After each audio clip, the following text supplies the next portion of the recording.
Voilà pour les titres. Bonjour à tous. Ce sont une nouvelle fois 17 000 sites qui ont donc ouvert leurs portes pour les 33e journées du patrimoine. L'an dernier, on avait enregistré près de 12 millions de visiteurs. Retour sur l'un des rendez-vous culturels préférés des Français avec Nicolas Lemarinier et Émilie Denis. C'est une passion française qui ne se dément pas. Pendant 2 jours, le patrimoine est mis à l'honneur.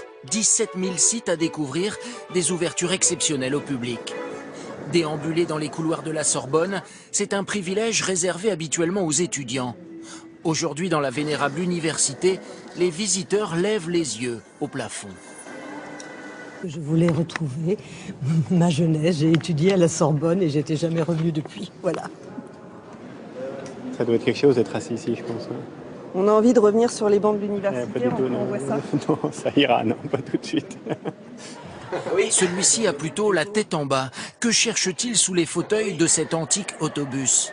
À Villeneuve-Saint-Georges, dans un ancien dépôt, la RATP organise un grand jeu où il faut résoudre des énigmes, tout en découvrant le patrimoine roulant de la régie des transports parisiens.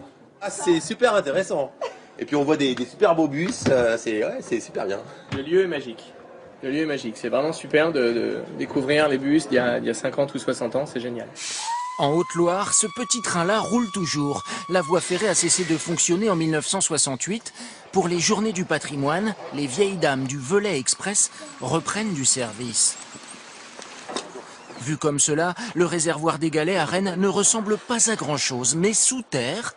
182 colonnes, une surface au sol de près de 3000 m². Ce réservoir d'eau désaffecté a des airs de cathédrale avec ses piliers en granit.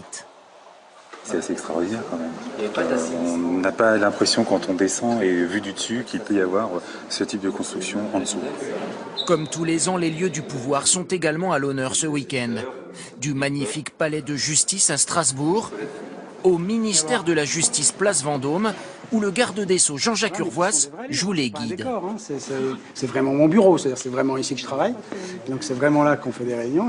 Et il se prête au jeu des selfies. Ah oui, c'est très bien. Regardez-les, parce que si elles sont moches, on va les refaire.